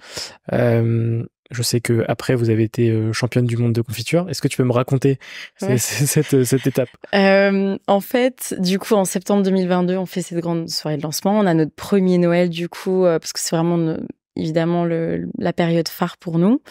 Janvier 2023, grosse baisse de morale. Parce que forcément, tu as eu les fêtes, donc il y a eu plein de commandes même sur le site, auprès des épiceries fines aussi, etc. Et janvier, bah forcément, hein, les fêtes sont passées, donc moi j'étais tellement encore chaud, tu vois, j'avais envie de continuer, et là, boum, t'as plus de ventes. Janvier, février, mars, avril, pendant 4 mois, c'est dur. Franchement, c'est dur, surtout que c'est à ce moment-là, quand ça va pas, que tu te compares, comme on parlait un peu avant off, à d'autres industries. Tu te dis, mais attends, c'est bizarre. Là, je fais, je sais pas, 200 commandes. Enfin, c'est nul. Enfin, qu'est-ce que tu fais, quoi? Et donc, on se passe l'été. Je pars à Bali, du coup, en juillet 2023. C'est un moment où vraiment j'en peux plus, je pense, où je suis fatiguée, où ça fait 6 mois qu'on avance, mais qu'on avance pas trop. À ce moment-là, on faisait que des confitures de légumes. Et en fait, au mois de mai 2023, on a un mail de l'organisation du championnat du monde, parce que vu que Margot s'est formée et est devenue maître confiturière, en fait, ils envoient un message à tous les confituriers pour participer. Donc à ce moment-là, on se dit, bah ouais, pourquoi pas, c'est 40 € l'inscription, t'envoies 2 confitures dans 2 catégories différentes, donc t'as la catégorie insolite et la catégorie traditionnelle. T'as des fruits, du coup, qui sont imposés, parce que vraiment, confiture, normalement, c'est 55% de sucre et c'est que des fruits. Donc à ce moment-là, on faisait encore que des confitures de légumes. Et t'envoies 2 confitures par la poste, c'est goûté par un jury, et puis voilà, et on se dit, de toute façon, les résultats, ils sont en août. Bon, on verra, enfin, on perd rien à part 40 €, quoi. Donc les choses se passent, Margot fait les confitures, et du coup, en août, dernier week-end de août 2023, on reçoit un appel du jury pendant le week-end, et il dit à Margot, vous êtes sur le podium. Non, avec Margot, on s'appelle, dit, c'est trop bien, on est 3e, quoi. On est sur le podium, on est 3e. Et le lendemain, 18h, le dimanche, il appelle Margot, il dit, mais vous êtes championne du monde, vous avez gagné. On a une vidéo où Margot, elle a filmé ma réaction, mais en fait, what the fuck. Vraiment, il y avait 80 confituriers. Okay. Il y a vraiment les grandes maisons de confiture, dont Maison Perrotte, vraiment des grandes maisons, des personnes qui candidatent depuis quand même des années. Nous, ça fait 1 an. On débarque, sachant que toutes les dégustations, elles sont faites à l'aveugle, hein, c'est même pas dans nos pots. Donc, on a fait fraise, poivron, abricot et framboise cassis. Donc, normalement, voilà, c'est que des fruits, et fraises, poivron, abricot. On a rajouté du poivron parce que c'est un peu notre marque de fabrique, quoi. Et dégustation à l'aveugle, ils jugent la texture, la couleur. Et en fait, au cumulé des points, donc framboise cassis a gagné vraiment. Et au cumulé des points, du coup, avec les 2 recettes, on est arrivé première sur les 80. C'est ouf. Et donc, à ce moment-là, ça explose. Tu vois, je crois pas beaucoup à la chance, etc. Ouais. Je crois quand même un peu en une bonne étoile, forcément, parce que honnêtement, voilà, merci les mamies, merci tout ça, mais tu sais, tu dis sur, du coup, 140 recettes, que la tienne soit première. Bon. En plus, ça reste de la confiture, dans le sens où c'est pas un plat, tu vois. Donc, sur une confiture, t'as 2 ingrédients. Normalement, c'est le fruit et le sucre. On n'a même pas pu rajouter d'épices ou quoi. Donc voilà, moi, à ce moment-là, forcément, comme feu d'artifice, mais énorme stress. C'est vrai qu'on n'en parle pas assez, mais et j'ai un ostéopathe que je connais bien qui soigne beaucoup les sportifs de haut niveau. Et il m'a dit à ce moment-là, parce que j'étais dans un état pas possible, il m'a dit une médaille, c'est un traumatisme. Et j'ai compris. Honnêtement, on se rend pas compte. On a l'impression que tout va bien. T'as toutes les télés qui t'appellent, toutes les radios. Tu reçois vraiment, mon téléphone sonnait 150 fois par jour. Hein. Pendant une période, j'ai eu une acné énorme. J'ai jamais eu de problème de peau, tu vois. De stress, je pense que mon corps, j'arrivais pas du tout à le gérer. Ouais, franchement compliqué, hein. On sous-estime l'impact que le corps a sur notre vie, entre guillemets, tu vois. Ah ouais. Parce qu'effectivement, quand tu parles d'acné, c'est clairement ça. Et puis parfois, ça peut être de l'eczéma, parfois c'est... Ah, d'eczéma, j'en ai partout. Moi, pareil, sur des périodes de stress, j'ai des plaques rouges, tu vois. Donc, en fait, c'est des choses incontrôlables, et c'est juste ton corps qui te dit, écoute, Ouais. Tu vas te calmer, toi. Ouais, mais en fait, le problème, c'est que quand tu vas dans cette spirale, tu viens de gagner le championnat du monde. Bah, t'as pas le choix, en fait. T'as pas le choix, t'es pas prêt, t'as pas les stocks, t'as rien. C'est ça. C'est marche ou crève. Exactement. Et donc là, effectivement, t'as pas le choix que de foncer la tête. Heureusement que je suis taureau. J'avoue que c'est quand même sacrément pratique. Tu vois oui. Mais oui, c'est clair que t'as pas le choix, même si effectivement ton corps t'envoie des signaux, de dire bah c'est une opportunité de fou et je suis obligé de traverser ça de cette manière et effectivement aujourd'hui quoi. Maintenant que jamais. Donc du jour au lendemain, voilà quoi. Ouais. Et puis aussi, il y a beaucoup de culpabilité parce que tu reçois tellement de messages, tellement de trucs. Moi, juste avant, ça devait être un mois avant, je disais non mais attends, t'envoies un message, normalement on te répond. Mais en fait, tu peux plus répondre au moment donné à tout le monde. Tu vois, j'essaye, mais au bout d'un moment, tu dois avancer sur ton job, répondre aux gens. Donc tu culpabilises, tu te dis non mais j'ai pas envie d'être une mauvaise personne qui répond pas. Mais d'un autre côté, c'est déjà t'es en santé mentale, t'en peux plus, t'es au bout de ta vie, t'as plus de vie, tu vois. Tu vois pas tes potes, t'as pas de mec, t'as rien, t'as que ton taf. Et en plus, tu dois répondre à tout le monde. Non, mais. Ouais, non, c'est clair. Surtout après, entre guillemets, une explosion de joie, le fait de, justement, d'être championne du monde. Et après, t'as tout qui te tape dans la tronche, tu vois. Et c'est là que tu te dis, en fait, c'était pas que du positif, tu vois. Non. Et en plus, il y a autre chose. C'est que tout ça, c'est des choses que ne voient pas les gens de ton entourage. Exactement. Ils voient que le côté championne du monde. Du coup, ils sont en mode, mais c'est génial, est-ce que t'es en train de vivre et tout, c'est fou. Tu peux pas te plaindre. Et toi, t'es au fond du trou parce que, parce que t'es harcelé de plein de choses, quoi. C'est pour ça que c'est incroyable d'être deux. Je pense que si on avait été tout seul, tu vois, Margot, dans les super victoires et dans les moments plus durs, on sait exactement ce qu'on vit. Quand on a eu notre premier prêt, franchement, on pleurait, tu vois, on était comme des dingues. Parce qu'on comprend. Et même les personnes de ta famille, même s'ils peuvent être contents, mais c'est pas pareil. Tu vis pas la même chose. Bien sûr. Être deux, franchement, c'est génial. Tu partages une vraie aventure entrepreneuriale, tu vois. Ouais. Bah, t'es clairement dans la même galère, hein. Ouais, mais à fond. Aussi bien pour les réussites que pour les échecs. Et c'est clair que tu visualises vraiment tous les à côté qu'on voit pas et qui sont pas visibles pour les gens qui sont pas dedans. Complètement. Même si parfois on réagit pas de la même manière parce que du coup, tu vois, soit je suis ultra up, soit ultra down. Mais au moins, tu peux en parler à quelqu'un. Et c'est vrai que même mes parents à ce moment-là, je pense qu'ils comprennent pas. Ils se disent, mais enfin, qu'est-ce que tu nous as encore fait, quoi. Mes parents, ils sont fatigués de moi. Non, mais enfin, en fait, je pense que maintenant, ils s'attendent à tout. Ouais. Tu vois, je suis capable de te prendre la semaine dernière, j'étais à Singapour, j'ai pris mon billet en 24 heures. Hein. C'était plié. Hein. Je pense que là, ils se disent, de toute façon, elle est en roue libre. On va la laisser, quoi. Les miens sont un peu dans le même état d'esprit. Au départ, il y avait beaucoup d'inquiétudes. Et bah, après, ils se sont dit, bon, on laisse faire ses trucs de son côté. C'est cool. Et puis, ils se débrouillent, quoi. Ouais. Mais ouais, je suis assez aligné là-dessus. On a évidemment beaucoup parlé de ton aventure. On a moins parlé du produit. Alors, on sait, pour les gens qui écoutent le podcast, que ce sont des confitures de légumes, mais pas que, made in France, que vous êtes championne du monde. Pour l'instant, c'est tout. Qu'est-ce qu'on peut retrouver en termes de goût, en termes de saveur sur ces confitures? Bah, la best-seller patate douce vanille, très très bonne. Gustativement, elle ressemble un petit peu à la confiture de Mirabelle, tu vois, ou de Coin, très sucrée mais sympa. Elles sont beaucoup moins sucrées que des confitures traditionnelles. Déjà, c'est hyper important. Poivron graines de moutarde, tu la manges avec une petite tartine de fromage de chèvre. Vraiment, on les a créés pour les planches de fromage. Il faut la voir comme la confiture de figue. Okay. Avec le foie gras, dans des burgers. Même encore ce matin, je reçois un message dans des pâtes, tu vois, poivron graines de moutarde un peu en sauce. Elles sont sucrées, donc pour les personnes qui aiment le sucré salé. Oignon curry, on avait aussi aubergine cannelle, un peu plus gastronomique aussi. Depuis le début, on a envie de travailler avec des chefs, des fromagers. Pareil, au début, ça donne la crédibilité aussi au championnat du monde. Je pense que ça a fermé pas mal de bouches parce que au début, tout le monde pense que voilà, c'est de la com, c'est un concept, c'est une start-up, mais si c'est champion du monde, ça peut être dégueulasse. Ouais. Tu vois. Exactement. Après, ils goûtent et après, ils disent ah, ok. Mais souvent, c'est ça. Quand on rencontre, par exemple, des chefs, on parle, il y a des a priori, parce qu'en plus, on est deux femmes, je veux pas aller trop dans le girl power, même si voilà. Et du coup, il y a beaucoup d'a priori. Et après, quand le chef goûte, switch d'un coup. Il y a une différence énorme. C'est super bon, en fait.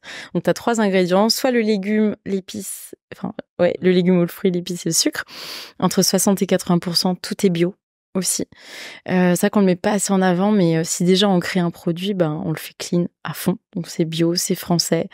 Même les pots, les bocaux sont français, donc c'est au plus clean, quoi.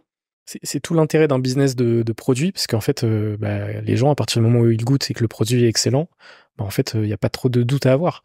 Ce qui n'a rien à voir avec des startups de produits digitaux ou de services, ce genre de choses. Complètement. Là, entre guillemets, vous avez juste l'action de faire goûter, et ça peut convaincre instantanément. Complètement. Après, c'est vrai qu'il y a un vrai aspect dégustation.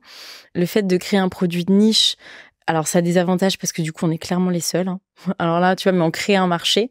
Et l'inconvénient, c'est vraiment que il faut goûter, il faut faire goûter parce que déjà, les gens pensent que c'est salé. Tu vois, confiture de légumes, tu penses salé. Donc ils disent les confitures salées. Non, c'est bien sucré. Donc les gens ne connaissent pas. Et c'est pour ça qu'avant le championnat du monde, acheter en ligne, c'était aussi un peu un problème. C'est compliqué d'acheter un produit, tu sais même pas quel goût ça a en ligne. Donc c'est pour ça que ça a aidé, ça a donné de la crédibilité. Mais il y a aussi des inconvénients. Au début, tu as envie de faire que des produits de niche. Et en faisant fraises, poivrons, abricots, donc des mélanges fruits-légumes, là, on commence aussi à faire des confitures 100% fruits. Parce que au bout d'un moment, il faut aussi arriver à faire du volume. Notre confiture fruits rouges, noix, noisettes, qui est quand même bien plus classique, mais elle est ultra qualitative et elle est ultra bonne, donc les gens la réachètent beaucoup plus qu'une confiture de poivron qui sera plus exceptionnelle sur les apéros, tu vois, entre amis. Mais au bout d'un moment, tu as envie toujours de créer un produit niche, particulier, te différencier. Ouais, mais au bout d'un moment, il faut aller un peu plus dans le mass market parce que sinon tu fais pas assez de volume. Et sur un pot à 7,90, tu vois. Exactement. C'est pas comme si je vendais un avion. Oui, c'est clair. Ou un canapé à 300 000 €. Un canapé à 300 000, exactement, c'est ça. Ouais, 300 000 €, faut que j'en vende. Il faut que j'en vende 50 000. Ouais, c'est pas mal. Pour conclure un peu sur cette partie sur Pauline, c'est quoi un peu la fameuse question des objectifs futurs? C'est quoi tes objectifs futurs, à part tout casser, évidemment, dans ce game? Je pense que là, on est en février 2024. Je pense qu'on a eu vraiment les moments de test. On a testé notre marché. On sait exactement où aller. On fait beaucoup d'e-commerce. On va commencer les ads, là, tu vois, dans quelques jours. Et donc, une partie e-commerce, une partie aussi distribution, fromagerie, épicerie fine, boutique cadeau. Et en fait, je pense que maintenant, on sait exactement ce qu'il faut faire. Il faut juste qu'on mette des efforts et qu'on mette des moyens sur ce qu'on sait faire. Bien sûr. Tu vois, on connaît nos clients, on sait ce qu'il faut faire. Là, la première année, du coup, les 16 premiers mois, on a clôturé à 145 000 € à deux. Et là, cette année, j'aimerais faire 300 000 €. Donc, je pense que maintenant, on sait ce qu'il faut faire. On commence à avoir des agents co aussi, donc se développer. Pas forcément recruter à part, tu vois, des stagiaires. On a essayé, je pense qu'on n'est pas vraiment fait pour être manager. On préfère bosser avec des freelances qui sont ultra compétents. On bosse notamment avec Rhodes, l'agence de pub pour ça. On bosse avec des créas et tout ça. Mais bosser avec des freelances, ça nous va bien. Et en plus, on reste ultra autonome. Donc, je pense vraiment mettre, tu vois, les efforts. Ouais, c'est vraiment le côté flexible aussi de tout ça, quoi. Ouais, on peut bosser où on veut et puis tu vois, on bouge vraiment beaucoup. Ouais. Donc moi j'ai envie de développer Pauline. On a eu aussi des demandes à Dubaï, au Canada, en Amérique du Nord. C'est clair que le potentiel, il n'est pas que français, il est international. Et je pense même que... Il y a peut-être des pays où le potentiel est beaucoup plus... Complètement. Instantané que la France. Oui, et puis à l'étranger, le produit français. Enfin, tu vois, le côté champion du monde, c'est quelque chose maintenant qu'on aura tout le temps, toujours. Donc, c'est un produit français champion du monde à l'étranger. Enfin, c'est impossible que ça ne fonctionne pas. T'envoies ça aux Américains, tu l'appelles la confiture. Tu sais combien ils revendent le pot, $22. Ouais, ça m'étonne pas. Mais voilà, ils adorent. Et c'est aussi pour ça qu'on ne fait pas rentrer d'investisseurs pour le moment, parce que... Pour l'instant, vous n'avez pas d'intérêt particulier. On est rentable dès la première année. Ouais. Trop cool. Bravo déjà pour ces premiers résultats, c'est top. Et je pense que la suite sera d'autant plus belle. Ça se trouve, tu vises 300, mais tu auras peut-être 400, 500, tu vois. J'espère. Il y a toujours un côté aléatoire dans ce genre d'aventure. Donc trop cool. On va pouvoir passer à la partie bilan de cette aventure, même si finalement c'est encore assez récent. Cette partie bilan, il y a deux petites questions, tu les connais. La première, c'est quel a été le moment le plus difficile de ton aventure? Même si j'imagine que c'est après cette période de début 2023 où tu as connu un creux. Est-ce que c'est à ce moment-là où vraiment tu t'es senti un peu au fond du fond? Ouais, après, il y a eu septembre aussi, après le championnat du monde. Ouais, je pense que le moment le plus dur, parce que du coup, donc j'étais longtemps à Paris et en fait, fin 2022, je suis retournée du coup en Alsace, vivre chez ma mère, clairement, parce que avec Pauline, on n'avait pas de salaire, voilà. Et je pense que c'est ça. En fait, tu quittes tout. Tu quittes même tes potes à Paris, tu reviens dans ton... T'as l'impression de faire un énorme retour en arrière. En plus, tu commences à te différencier en termes de mindset par rapport à tes autres potes de master qui citent des CDI sur Paris, mais tu vois, qui ont une vie, enfin, ils attendent juste le vendredi soir de se la coller. Aujourd'hui, on n'est plus du tout sur la même longueur. En fait, on n'a plus la même vie. J'en ai gardé encore plein, mais que je vois, tu vois, une fois de temps en temps, ça me nourrit pas. Ça me nourrit plus. J'ai l'impression que je perds mon temps. Et je pense que du coup, ce truc-là de repartir, du coup, t'as l'impression que tout le monde te dit, mais attends, tu vas faire tes confitures. Enfin, t'as un vrai retour en arrière, tu vois. Ce côté un peu, tu vois, prestige, même près de la famille. Tu passes de Paris à bosser chez Hermès, à faire un master d'école de commerce. Tu reviens en Alsace et tu fais des confitures. Et toi, t'essaies de rassurer les gens alors que toi-même, t'es pas rassuré. En mode, t'inquiète pas. Je prépare une dinguerie le jour où ça sort. Ça fait partie du plan. Ouais, mais je pense que psychologiquement, et c'est pour ça que je suis convaincue que tout le monde ne peut pas entreprendre. Parce que honnêtement, toutes les semaines, tu doutes vraiment.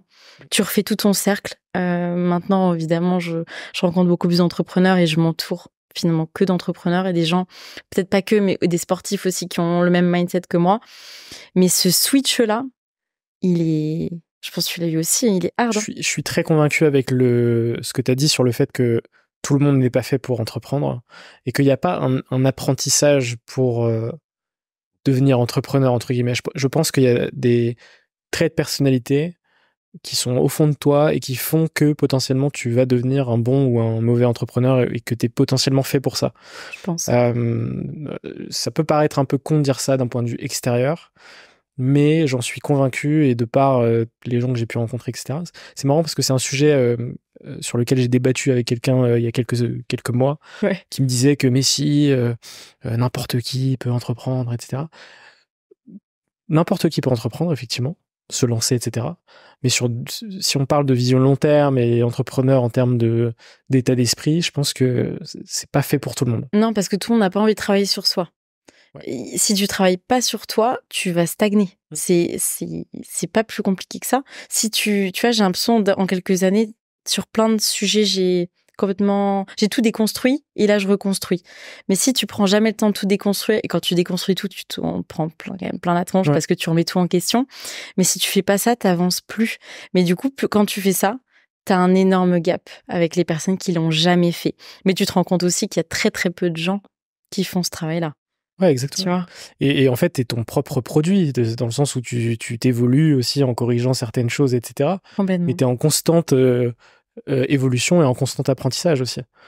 C'est ça qui est cool. Ouais, c'est ça qui est... Sinon, j'ai dit encore la dernière fois avec Margot, je dis franchement, si c'était parfait, qu'est-ce que ça serait chiant. Ouais. Tu vois, j'adore le matin, je ouvre mon ordi, quelle merde je fais encore ouais, exactement.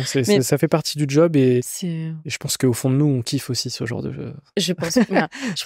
J'aime tellement pas l'ennui. Je préfère avoir 10 merdes dans ma journée que de rien vivre. Ouais, je suis d'accord. Tu vois, mais c'est un côté un peu bizarre. Quand même. C'est un peu maso, mais on jugera pas. Voilà, on est entre nous, c'est bon. Exactement. La deuxième question, c'est quel a été le moment le plus marquant positivement pour toi de cette aventure? Bon, très probablement. Ouais, mais il faut que je trouve autre chose. Pas forcément, hein, franchement. Champion du monde, on peut difficilement faire mieux quand même. Si on peut, il y a plein de façons de faire mieux. Mais peut-être tu vois, c'est marrant parce que je reparle encore avec Michel Augustin. Je pense que c'est aussi toutes les petites victoires de. Je veux quelque chose, je me donne les moyens, au pire ça marche pas et ça se passe. Mais tu vois, c'est comme cette interview. Je l'ai mis et je me mets toujours des défis quand du coup j'ai 25 ans, mais mon année de 25 ans, je m'avais fait 25 choses à faire avant 25 ans. Et pour moi, il faut juste que tu dises ce que tu as envie de faire, t'y crois, tu travailles dans ce sens-là et ça marche et c'est pas plus compliqué que ça. Tu vois ? Ouais, non, c'est clair, je pense que ça fait partie de l'état d'esprit, tu vois. Oui. Je suis très aussi dans ce mood de liste, même sur mon app notes, genre j'ai des milliards de notes. Genre déjà je note tout, et effectivement je mets des objectifs, des choses que j'ai envie de réaliser, etc. Et c'est clair que je pense que c'est aussi pour ça que j'arrive à les réaliser par la suite. C'est sûr. Donc je suis assez aligné. L'attraction, loi de l'attraction, ouais, c'est ça. T'y crois un peu? Je pense que j'y crois. J'aime pas le terme, parce qu'il a été trop exploité tu vois, sur les réseaux, etc. Ouais. Je pense qu'au fond de moi, j'y crois. Je pense que ça s'est révélé vrai à de nombreuses reprises, encore très récemment. Ouais, j'y crois à 100%. Ouais. Je suis sûre que tout est une question d'énergie et je suis sûre que j'avais pas du tout la même énergie. Enfin, l'entrepreneuriat, c'est tellement fait pour moi que quand t'es aligné avec ce que tu fais, forcément, tu vois, t'as une belle énergie, tu rayonnes. Avant, quand t'es pas bien, quand tu fais des choses où t'es pas à ta place, tu peux pas tu peux pas rayonner, tu peux pas briller, en fait. T'es très clairement dans l'obscurité et la plus grande crainte, c'est justement de rester dans cette obscurité, de pas réussir à en sortir et c'est aussi pour ça qu'on entreprend, je pense. Complètement. T'as parlé de Michel Augustin. Je peux pas ne pas sauter sur ce sujet. Ouais. Ce qui s'est passé, c'est qu'il y a quelques semaines, tu as fait un post LinkedIn. Je résous tous mes problèmes avec LinkedIn. En fait. C'est franchement bien ce réseau. Ouais. Et en fait, tu as fait une publication dans laquelle tu disais que tu voulais rencontrer Michel et Augustin. Ouais, exactement. Donc, qui sont très clairement les refs de l'agroalimentaire en France. Enfin, moi, je me rappelle iconique, hein. quand j'étais en études, donc de 2014 à 2019, le nombre d'études de cas que j'ai eu sur Michel Augustin, j'en ai mangé et remangé à tous les râteliers. Et donc, du coup, tu fais ce post LinkedIn et il s'avère que Augustin, tu arrives. Ouais. Mais je poste le post LinkedIn, c'était un matin, 8h. Déjà, je reçois 10 minutes après un contact qui m'envoie le numéro. Toute la journée, hein. J'ai eu, je pense, au moins 15 fois, soit le mail, soit le numéro. Donc, waouh, trop cool. Enfin, merci les réseaux. Et Augustin répond, bravo pour ton aventure. Augustin, MP pas avec Michel, joie. du coup, je me suis trompé. Augustin, du coup, répond MP avec joie, etc. Et quelques jours après, j'ai 30 minutes avec lui. J'ai aussi fait livrer des confitures pour le remercier. Et c'était vraiment, c'est dans ma bucket list, mais vraiment pour le truc de, tu vois, tu veux quelque chose, t'as juste c'est demander pour recevoir. Tu demandes et potentiellement tu peux recevoir. Et ouais, c'est iconique. Et en plus, il est adorable. Il a vraiment, il a adoré en plus le projet. Et ça se voit que c'était sincère. Il a dit ça, je m'en souviendrai toujours. Il m'a dit, franchement, ce que vous avez fait avec Pauline, c'est remarquable. Trop bien. Quand il m'a dit ça, je te jure, tu sais, parce que quand les gens me disent « Oh, c'est super ce que tu fais et tout », ça fait toujours plaisir. Mais quand c'est Augustin, de Michel Augustin, qui te dit « Ce que vous avez fait, c'est remarquable », je te jure, t'as les poils, t'as les larmes. Enfin, tu vois. Donc, il m'a donné des super conseils et il est trop chou, quoi. Ouais, donc trop cool. C'est une opportunité encore que t'as su créer, en fait. Que tu provoques. Ouais. Si j'avais jamais rien fait, j'aurais jamais eu. Hein. Exactement. Donc trop cool. On va pouvoir passer du coup à la partie sur les rencontres, le mindset et l'entrepreneuriat, avec quelques petites questions. Est-ce que tu peux me parler d'une rencontre qui a marqué ton aventure, outre Margot et Augustin notamment? L'aventure de Pauline ou l'aventure de Pauline. Ouais. Ah bah oui, si, complètement. Steve Rich de Forwenger. Les pains d'épices en Alsace, je sais pas si tu connais. Ils ont aussi une boutique aux Champs-Élysées d'ailleurs. Okay. C'est une grosse entreprise en Alsace. Et en fait, on a rejoint Réseau Entreprendre Alsace. Et quand tu rejoins le réseau, t'es associé à un mentor. Trop bien. Et en plus, Steve, c'est un peu un ami de la famille, etc. Il est dirigeant de Forwenger. Et tous les mois, on a un appel avec lui. Il nous aide énormément. C'est lui aussi, grâce à lui, qu'on a pu faire le marché de Noël de Colmar. Il nous donne son avis, ses meilleurs tips. Franchement, il est génial. Enfin, il gère une boîte à des millions et tu vois, 1 heure par mois, il passe avec nous. Il adore l'entrepreneuriat, il challenge nos idées. Franchement, il a donné un coup de boost et il connaît nos problématiques, tu vois, de prix, de marge, de positionnement. Ouais, Steve, je le remercie tout le temps parce qu'il est top. C'est hyper important d'avoir des mentors et des gens qui ont déjà potentiellement vécu tes problématiques actuelles et qui vont te permettre, en effectivement un call d'1 heure ou en ayant des petits rendez-vous, etc., de te faire passer des steps, mais de manière tellement plus rapide. Donc, pour passer à la question d'après, c'est quoi le plus important, selon toi, dans le fait d'entreprendre? Alors, je vais peut-être pas dire la liberté parce que t'es pas libre, tu vois. Il y en a beaucoup qui disent oui, quand t'entreprends, t'es libre. Pas du tout. Enfin, je veux dire, t'as des clients, t'as une pression de dingue, t'es jamais en vacances. Tu le fais pas pour moins bosser ou... En fait, je pourrais pas te dire ce qui est important parce que je pourrais pas faire autre chose. Donc, en fait, c'est soit ça, soit je fais rien. Non, mais je sais pas. Je pense que c'est tellement évident que j'entreprenne, c'est tellement dans mon ADN, puis en ayant des parents entrepreneurs aussi, tu vois. La créativité. Comme on disait avant, quand les gens nous disent « Non mais là, t'es trop forte en com », là on a sorti une gamme Astro. Non, mais tu sais que cette décision, ça s'est passé en 10 minutes parce que on a bu un café avec Margot. Je dis, attends, je veux faire une édition limitée. Tous les mois, on pourrait pas faire un truc par rapport au signe astrologique. C'est un peu tendance. Comme ça, en plus, ça nous permet de faire du contenu sur TikTok. On touche un peu aussi une autre cible, tu vois, plus jeune. Donc, des confitures un petit peu moins chères et tout, avec un concept sympa. Et du coup, tous les mois, on sort une confiture en fonction du signe du mois. Donc là, on a sorti Verseau. Et là, Poisson, donc poire, topinambour, fève de tonka. Et en fait, sur chaque pot, il y a une petite pastille dorée, comme les cartes Astro que t'achètes en bureau de tabac. Tu grattes la pastille et tu gagnes un truc. T'as des scorpions, il va falloir attendre.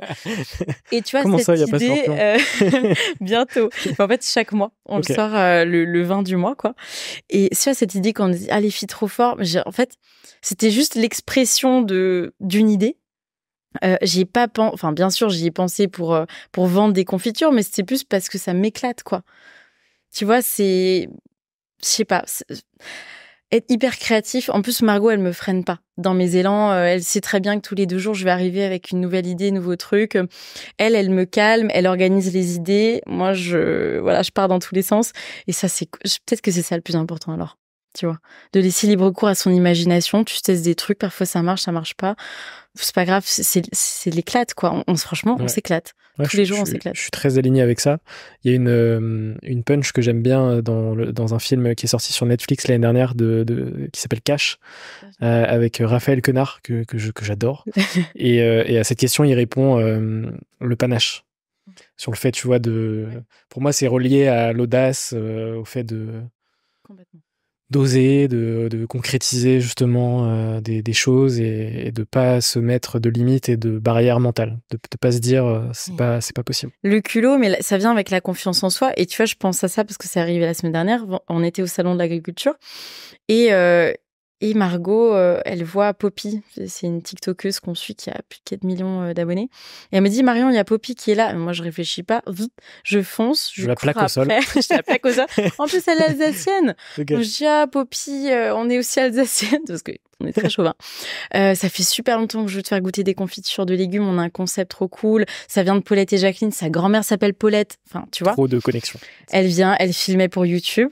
J'espère qu'on sera dans la vidéo YouTube. Mais tu vois, ça part de... Mais tu réfléchis pas. Elle me dit, à Poppy, je cours. Ouais, je suis... non, mais c'est clair. À un moment donné, si tu le fais pas, personne va le faire à ta place. Donc, Complètement. Et c'est pas parce qu'on vient, tu vois, d'un milieu un peu privilégié, j'aurais pu aussi rester dans mon milieu, j'aurais très bien vécu, il y a aucun souci.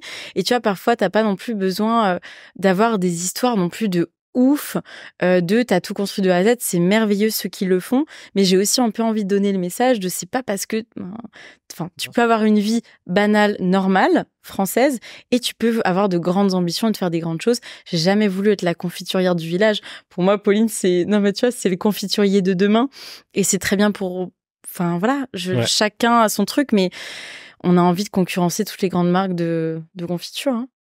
Comment est-ce que ton entourage vit ton aventure ? Bien. Franchement bien. Je pense qu'au début, s'inquiétait quand même. Hein.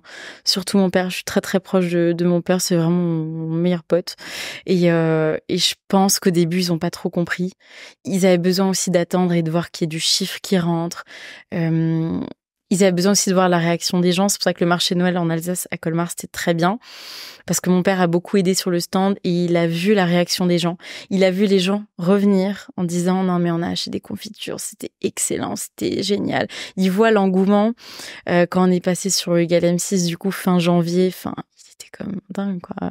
Ouais. Enfin, premier fan. C'est quand il y a du résultat. Premier fan. Mais c'est quand même quand il y a du résultat que ça les rassure. Au début, ils ont dit... je lui ai dit, mais au début, tu pensais que ça marcherait comme ça ? Il m'a dit, pas du tout, mais je te l'ai pas dit. Donc, Ouais. voilà. Ok, très clair. On va pouvoir passer à la dernière partie de notre échange avec quelques petites questions. La première, c'est qu'est-ce que tu fais pour aller mieux?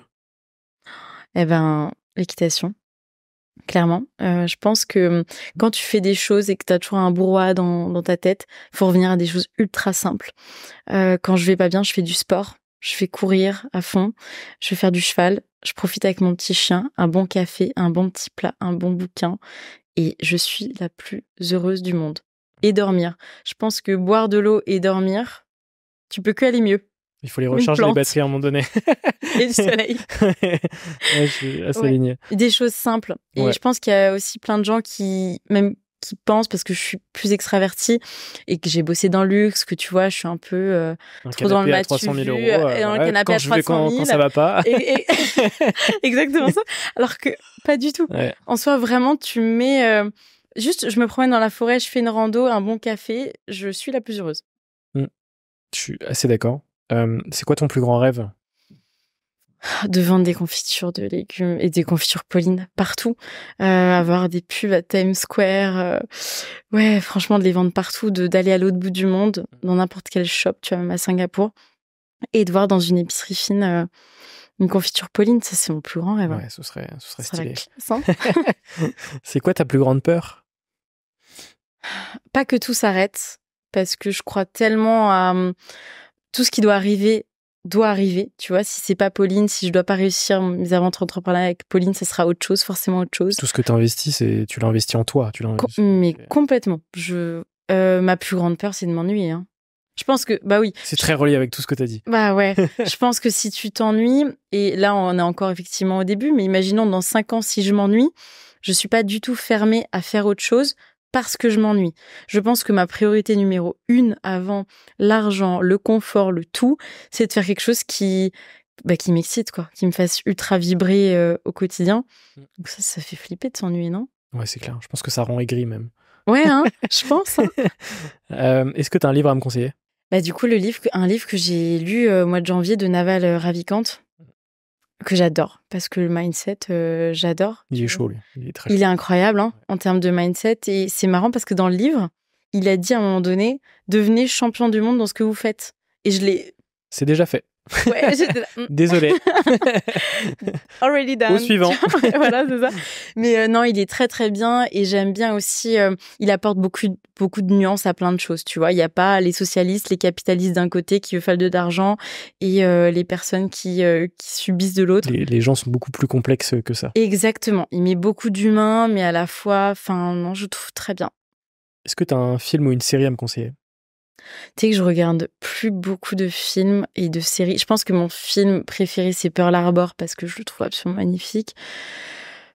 Mais tu vois, Breaking Bad en série, j'adore, mais honnêtement, j'ai pas un film ou une série. C'est pas très grave. En fait, j'ai plus le temps. T'as le temps, toi? Moi, je prends le temps de le faire. Le temps, ouais. Parce que c'est des choses que j'aime bien, tu vois, consommer. Typiquement, il y a une série que j'ai extrêmement kiffé l'année dernière qui s'appelle We Crashed, sur l'histoire de WeWork, avec Jared Leto, qui joue Adam Newman, qui est le fondateur de WeWork, un mec complètement fou. Ouais. Et Jared Leto et même le cast entier est absolument incroyable. Et du coup, bon, c'est forcément très relié à mes centres d'intérêt, etc.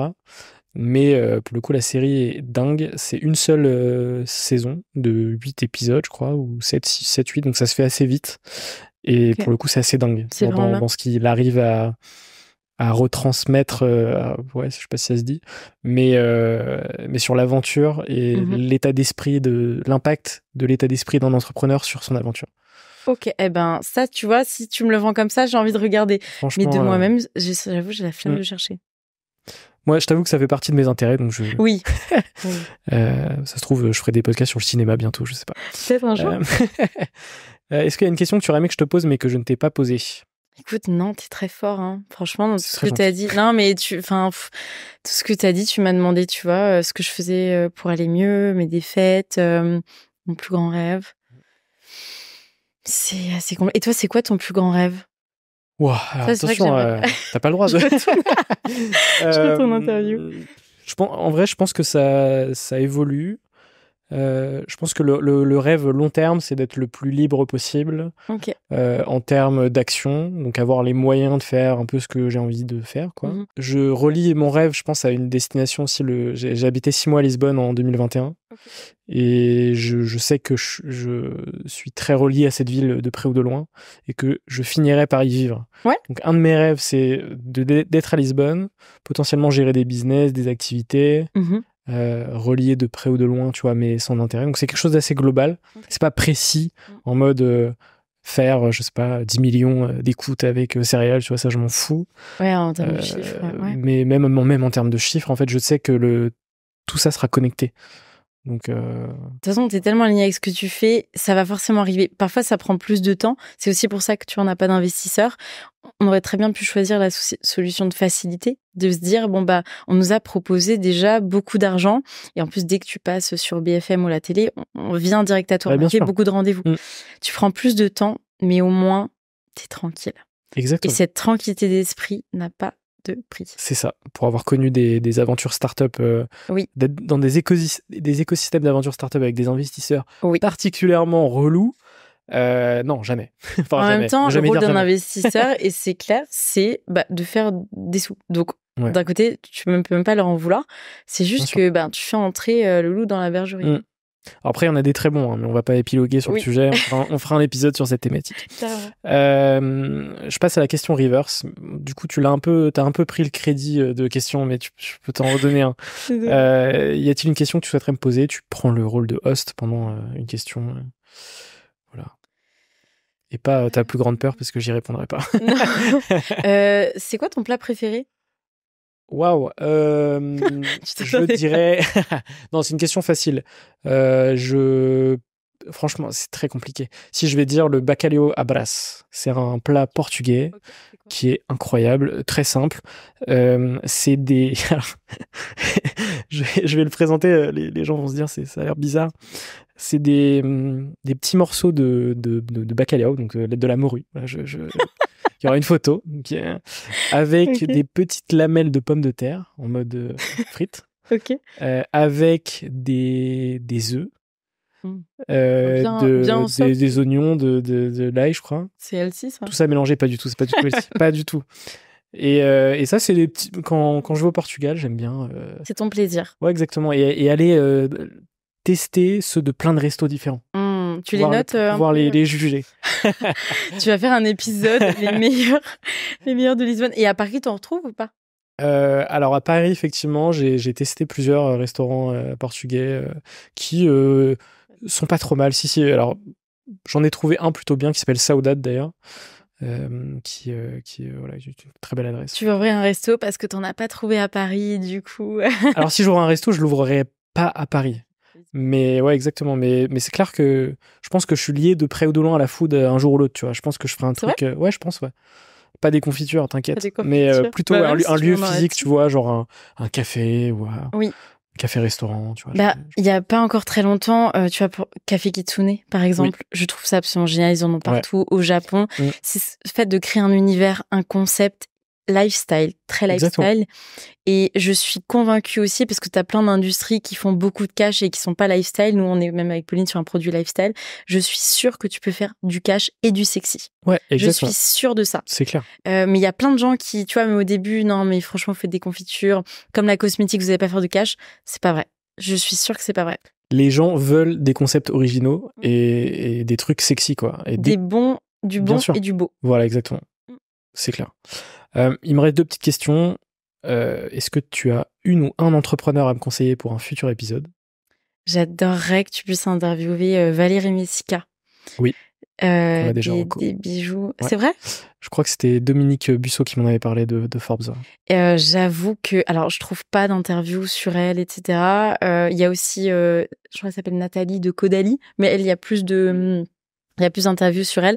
Mais Valérie Messica, franchement, en 10 ans, ce qu'elle a fait, c'est fou. C'est complètement fou. Et puis, c'est vraiment de la qualité pour le coup. C'est du bon et du beau.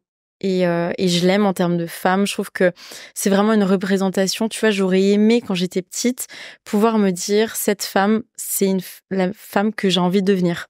Ouais. Et j'adorerais que tu interviewes. Et je pense qu'il y a plein de choses à creuser en plus. Challenge accepted. Ouais. D'ici 12 mois, hâte. Yes. Elle sera assise oh là là, à ta si place. Elle écoute. Vraiment, c'est top. Carrément, pour le coup, effectivement, c'est une femme qui est très inspirante, qui a monté un truc gigantesque, genre stratosphérique. Ouais. Et en le faisant, effectivement, pas de n'importe quelle des manières, mais en le faisant bien. Oui. Et c'est clair qu'il n'y a pas assez de contenu avec cette personne. Non. Donc, très clair. Il me reste une petite question. C'est quoi pour toi une ou un entrepreneur ? C'est une personne qui a une vision et tellement d'idées. Plein d'idées qui se limitent pas, qui a envie de créer des choses. Je pense que ça, c'est un peu la base, quoi. Je pense. Je pense qu'on peut pas être entrepreneur déjà si on n'a pas d'idée, mais même si on se réinvente pas, si on va pas au bout des choses, si on crée pas des choses, c'est la création de choses. C'est parce que t'aimes créer, t'as envie d'apporter quelque chose. On part souvent du principe qu'il faut forcément répondre à un problème pour entreprendre. Je suis pas d'accord avec ça. Tu vois, tu peux créer des alternatives comme nous. Mais au début, c'est un peu ça, même, tu vois, le côté un peu école de commerce.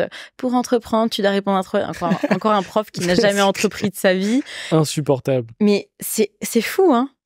Bref, donc trouver des alternatives, aimer créer des concepts, ça, je pense que c'est la base, quoi. Ouais, il y a mille façons d'entreprendre et il y en a pas qu'une. Effectivement, t'es pas obligé d'aller chercher la problématique de Martine qui teste des trucs et après tu verras si ça fonctionne ou pas. Complètement. Après, il faut que ton marché soit suffisamment grand. C'est aussi pour ça que quand tu crées un marché comme les confitures de légumes, tu dois aller sur des trucs un peu plus mainstream. Mais quand tu as un produit cool, bon, que les gens réachètent sur un marché qui est grand, ça peut que marcher. Exactement. C'est clair. Ce seront les mots de la fin. Ouais. J'espère que ça t'a plu, Marion. Trop chouette. Merci beaucoup pour l'invitation. Franchement, j'ai adoré ce moment. Avec plaisir, c'était très cool. J'ai bien kiffé. Si toi aussi, tu as apprécié cet épisode, que ce soit en vidéo ou en audio, écoute, n'hésite pas à aller regarder ce que fait Pauline sur leur site internet, commander des petites confitures. Et m'envoyer un petit message aussi. Exactement, ça c'est très très précieux. Oui. D'envoyer un petit message justement à Marion pour lui dire que ce qu'elle fait c'est incroyable et lui donner de la force aussi pour les mois qui arrivent, tout simplement. Merci beaucoup Marion. Merci. Salut.